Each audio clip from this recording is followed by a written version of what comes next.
Hello बच्चों, let's see the question. A long solenoid having 200 turns per centimeter carries a current of 1.5 ampere. So यहाँ पर कह रहे हैं at the center of it a 100-ton coil is placed which is of cross section area that is 3.14 into 10 to the power minus 4 meter square, having its axis parallel to the field produced by the solenoid. So when the direction of the current in the solenoid is reversed within 0.05 second what is the EMF induced in the coil. So एक solenoid है, उसकी जो number of turns है वो हमें 200 दे रखे, current जो carry करता है वो 1.5 एम्पियर की है. उसी के सेंटर में एक 100 टन का कॉइल जो है रखी गई जिसका एरिया यहाँ पर दे रखा है इन्होंने, और जो उसकी एक्सिस है वो पैरेलल है उसके एक्सिस के, सोलेनॉइड के एक्सिस के.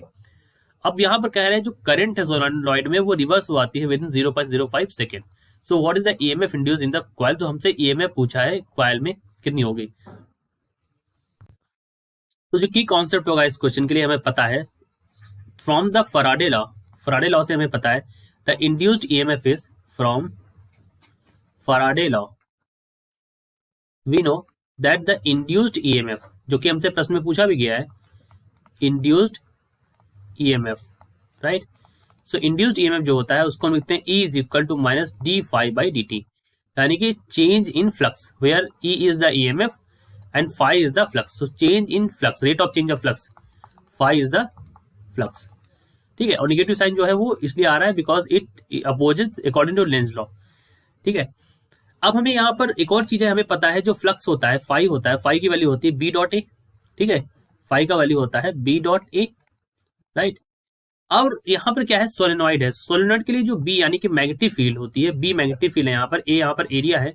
सो मैग्नेटिक फील्ड की जो वैल्यू होती है वो होती है B is equal to mu naught n into I, जहां पर म्यू नॉट यहाँ पर परमिटिविटी है और एन है हमारा नंबर ऑफ टर्न्स, आई है हमारे यहाँ पर करंट है. ठीक है, सबसे पहले हम क्या निकाल देंगे, द मैग्नेटिक फील्ड.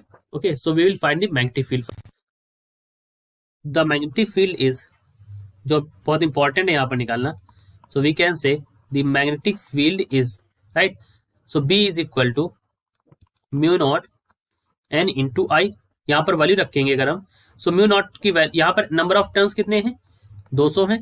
ठीक है, और पर सेंटीमीटर है तो इसको मैं बना देता हूँ मीटर में. ठीक है, और यहाँ पर जो आई की वैल्यू है वो कितनी है, 1.5 है, एम्पियर में है.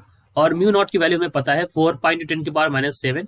Mu is equal to 4 pi into 10 to the power minus 7. ये सारी वैल्यूज हम यहाँ पर रखेंगे. सो यहाँ पर अगर सारी वैल्यूज रखें उठा के तो हमारा क्या वैल्यू आती है, थोड़ा सा स्पेस यहाँ से अगर मैं यहाँ रखूँ, B is equal to value आ जाएगी 4 pi into 10 to the power minus 7 into number of turns that is 200 into 10 to the power minus 2 into current that is 1.5. इसको सॉल्व करें तो वैल्यू आ जाएगी हमारी, सॉल्व करने पर ये हो जाएगा 1.5 इंटू 2 3 और 3 इंटू 4 करेंगे तो ये वैल्यू ऑन सॉल्विंग हो जाएगी 3.8 और 10 to the power minus 2 watt per metre square. ये हमारी किसकी वैल्यू आ गई, बी, यानी कि मैग्नेटिक फील्ड की वैल्यू हमारी यहाँ पर ये बी आ गई है. ठीक है, अब इसी बी का हमें पता है हमें फ्लक्स निकालना है. तो फ्लक्स निकालने के लिए हम क्या करेंगे, सबसे पहले हमने निकाली मैग्नेटिक फ्लक्स, अब हम निकालेंगे फ्लक्स. सो हमारा फ्लक्स आ जाएगा यहाँ पर, flux is equal to B, phi is equal to B dot A. यहाँ पर बी की वैल्यू हमें पता है 3.8 into 10 to the power minus 2 आई है. और उसके बाद जो हमारा एरिया है वो कितना है यहाँ पर, तो एरिया यहाँ पर इन्होंने दे रखा है 3.14 into 10 to the power minus 4. So value रखते हैं एरिया की 3.14 into 10 to the power minus 4, ये भी मीटर स्क्वायर में है. तो इसको सॉल्व करते हैं तो हमारा फ्लक्स की वैल्यू आ जाएगी, यहाँ पर फाई की वैल्यू आ जाएगी that is equal to 1.2 into 10 to the power minus 5 weber. ठीक है, ये हमारा किसकी वैल्यू आ गई, दिस इज अवर फ्लक्स. अब क्वेश्चन में हमसे पूछा है इन्होंने कि अब इन्होंने कहा है कि दोनों की डायरेक्शन जो है वो पैरेलल हैं. तो यहाँ पर हमने जब इसको सॉल्व किया यहाँ पर, तो उसके बाद इन्होंने कहा है कि when the direction of the current in the solenoid is reversed with in 0.05 second. ठीक है, तो सबसे पहले पता करते हैं जब करंट सोलेनॉइड में रिवर्स होगी तो हमारा फ्लक्स में चेंज क्या होगा. So when current is reverse the change in magnetic flux, when current is reverse, जब करंट हमारी रिवर्स हो गई है, so delta phi d phi कितना हो जाएगा हमारा, d phi is equal to, so क्या हो जाएगा 2 into 1.2 into 10⁻⁻⁵ that is equal to 2.4 into 10⁻⁻⁵ weber. ये हमारा क्या हो जाएगा, यहाँ पर फ्लक्स की वैल्यू हो जाएगी, ठीक है, और करंट हमारी रिवर्स होती है, ठीक है। अब फर्दर हमसे क्या पूछा इन्होंने, इंड्यूस्ड ईएमएफ के बारे में पूछा है। सो इंड्यूस्ड ईएमएफ का हमने पहले भी बताया आपको, दैट इंड्यूस्ड ईएमएफ निकालनी है अगर हमको, तो हमें सिंपल सा फॉर्मूला लगाना पड़ेगा, यहाँ पर ये लगाना पड़ेगा, E is equal to minus d phi by d t है, so minus d phi by d t, यहाँ पर हमें डी फाई की वैल्यू पता है, और इसको सॉल्व करते हैं, सो ये हो जाएगा 100 इंटू 2.4 इंटू 10⁻⁻⁵ डिवाइड बाई 0.05, ठीक है।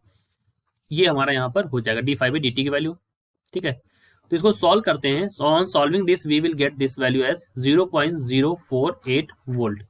ये हमारा क्या हो गया, ईएमएफ की वैल्यू हो गई, इंड्यूस्ड ईएमएफ की वैल्यू कितनी हो गई, 0.048 volt. So this is our answer, ठीक है।